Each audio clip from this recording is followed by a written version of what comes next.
The NBA is a league where elite athleticism dominates. Guys like Kobe Bryant, Michael Jordan, LeBron James, and Giannis Antetokounmpo have all had their share at being the best player in the league. Now, although guys like Stephen Curry, Jokic, and Luka are not the most athletic people in the league, they do dominate at some of the top ranked athletic skills on this list. So in this video, I'll be providing my ranking of the top athletic skills used in the game today. Now, take it with a grain of salt. This is my personal list. If you want to make any changes to it, you can debate me in the comments, as I always say. Secondly, I will not be ranking anything in regards to hand-eye coordination. I know in a previous video, a lot of you were talking about hand-eye coordination and things of that nature. Hand-eye coordination is important in literally every sport that you play, so I'm not gonna rank it in this list. My mindset in this ranking is, if you are the best at this particular athletic skill, how does it look? So let's say you're 99 overall. How does it look on the basketball court and how do you utilize it? And then secondly, if you're only a 25 overall, how does it negatively impact your game? So I'll have 8 athletic skills. I'll rank them with 8 being the worst and 1 being the best. And once again, this is my personal list. Don't read too much into it if you disagree with it, and feel free to state your comments below. So at number 8, we have speed, more specifically top end speed. I want you to think back to the last time that you fully sprinted all out in a basketball game.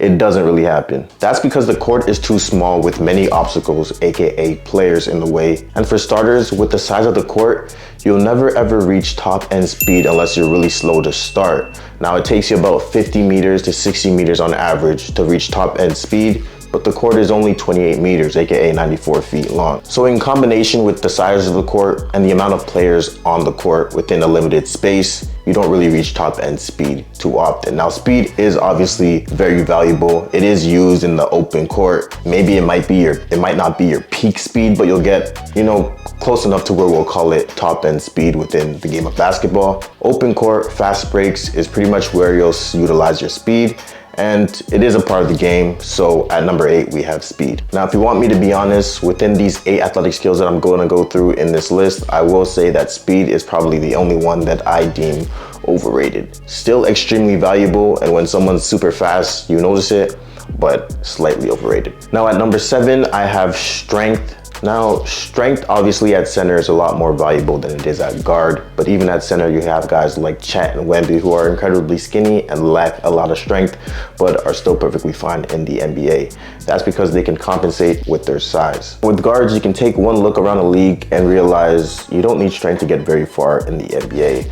There aren't many players dominating with their physicality at the guard position. I mean, SGA and Brunson do come to mind, but they're one in a few. So in theory, with strength, you can body players, you can box up players, and hold your position better on defense.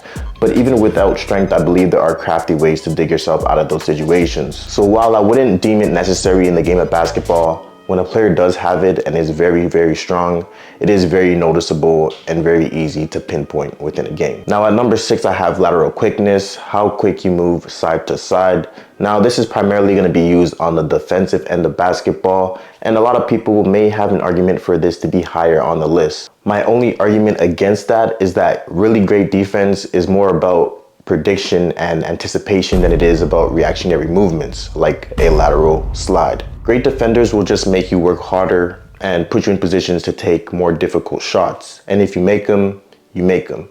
And that is why great offense always trumps great defense, because defense can only do so much. I may force you, or I may let you take a certain shot, and if you make it, you win. So if an athlete is really gifted with lateral quickness, obviously they have a potential to be a great defender and a menace on defense. But realistically, what is much more important is their ability to anticipate what their opponent is going to do with the ball and make adjustments based off of their studying and understanding of that player. Now at number 5, I have vertical jump. Now a high vertical jump will automatically make you a better dunker, a better finisher, a better rim protector, and a better rebounder at both ends of the court. The only reason I don't have vertical jump higher, because that is a significant part of the game, is because it can very easily be offset by height. Now you could be the first person ever in the world with a 55-inch vertical, but brother, if you're 5'5", you're 5'5". Chet is 7'2" with probably like a 28-inch vertical, but he'll get to the ball a lot quicker than you. The rim is only 10 feet tall. The ball is not going to the moon when it comes off of the rim. He just needs to stretch out his arm and he has that rebound. So being tall and being somewhat athletic is more than enough to compensate for the lack of vertical. So for that reason, vertical does lose some points and does lose some rankings. Now, if everybody was, for example, the same build, 6'6", could do it all, and one guy has a 55-inch vertical and one guy has a 35-inch vertical, obviously the vertical will go way up higher in ranking. But because height is a thing, in reality, vertical jump is limited in how much it can impact a player's performance. Now, the top 4 rankings is what I will deem transformational athleticism. Elite athleticism comes from these top 4 rankings. So at number 4, I do have acceleration, which is significantly more important than speed because, like I said, the court is a lot smaller and basketball is a game of quick, explosive burst of movements.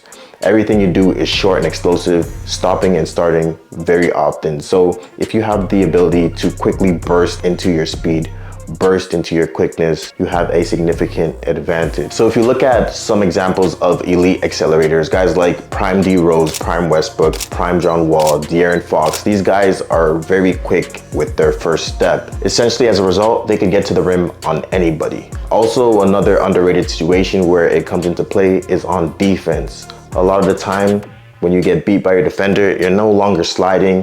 You gotta turn and just go for a straight acceleration to catch up to your defender and cut them off. With that in mind, acceleration is definitely up there in terms of an athletic skill that you should implement or add to your game because of how dangerous it is for those who are very elite at it. Now at number 3, I do have deceleration. At a certain point in time, I actually think deceleration and acceleration would probably flip in spots, but with how modern NBA is nowadays, deceleration is, in my opinion, slightly more important than acceleration.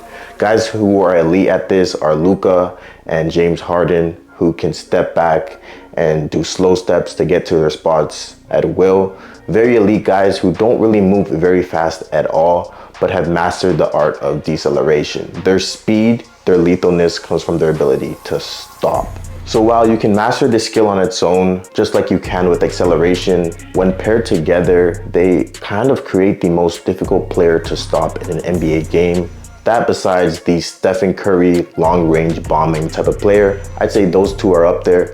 But a player that can accelerate extremely well, an elite first step, and a player that can stop on a dime, combined is a scary sight to see, and who comes to mind is probably only one player who does this better than anyone else that I've ever seen in the history of the league, but I will touch on that in a future video, so stay tuned. At number 2, I have stamina and conditioning. Now obviously stamina is extremely important, but I need you to understand just how important it is. It's basketball, so when you play hard, everybody gets tired, but when you're tired, you cannot perform to the best of your abilities, and also more important than that, when you're tired, your decision-making significantly decreases. This is scientifically proven over and over again. So if you can't think the game properly, you lose. If you don't have the energy to play in the game, you lose. Think of someone like Zion Williamson or even a guy like Luka at times who will run out of gas late in the game. No matter how good you are, how skilled you are, if you're not conditioned well enough, you'll lose, especially as it comes into later in the season and deeper into the playoffs. The poor conditioning will really begin to display itself and it could get you traded. Now LeBron, Jokic, and Curry are 3 of the best when it comes to conditioning and stamina. LeBron at the age of 40 is still going and is very elite at picking his spots within a game. On the other hand, Jokic is someone who played the entire season without a backup center and is also very elite at picking his spots. He doesn't look like a very elite athlete, but when it comes to his conditioning and his stamina, he goes the whole game, doesn't complain, and is pretty consistent throughout it. And that is pretty impressive. Now, Curry is like what you would think of stamina maximized. His ability to run non-stop and run his defender exhausted throughout the game. Curry is the perfect example of someone who you would envision with 99 stamina running around on the court all game long, exhausting his defender. And it shows. The way that he plays completely changes the game of basketball and makes him a lethal threat. So when I talk about maximizing your athletic skills, this is exactly what I'm talking about. It doesn't need to be vertical jump or speed. Stephen Curry is someone who is not the most athletic across the board, but he is the best conditioned athlete probably in the game. And he's taken that and he's maximized it and he used it to his advantage his whole career thus far. Now, number one is the most important athletic skill, not just in the game of basketball, but across all sports ever to exist. And that is durability, aka availability, aka the ability to show up and do your job. Now, I want you to think about all the great players in the history of the league that were supposed to achieve a lot more, but just haven't. Maybe had all the skills, all the tools to be great, but maybe they are great, but they haven't achieved exactly the careers that you would envision. Guys like Anthony Davis, guys like Kyrie, guys like Chris Paul, and even, unfortunately, your favorite athlete, Derrick Rose. So those are just a few names as an example. If you can't play, you can't win. And if you can't win, you can't build your legacy. Now, those players that I named, for example, are all legends to be, but imagine what they would be if they never got hurt. Imagine what their careers would look like. Imagine what their legacies could look like. We could have an argument for one of those players maybe being the greatest of all time, but we can never have that argument because they weren't available to do so. Someone who is very great with durability and consistency on the basketball court is none other than Mikal Bridges, who currently has the longest active consecutive game streak of 556 games. Now, I don't believe Mikal Bridges is the best athlete, and I don't believe he's as great of a player as he used to be. I believe his defense kind of fell off a bit, and his jump shot is kind of weird now. His form changed, but nonetheless, he will always find his way on the roster as long as he's a pretty decent player who will consistently show up and do his job when he's paid, really. With that being said, that's my ranking of the top 8 athletic skills in the game of basketball. If you have any changes you would like to make, name it down in the comments. With that being said, I'm Jiggy Hills and I'm out, bro.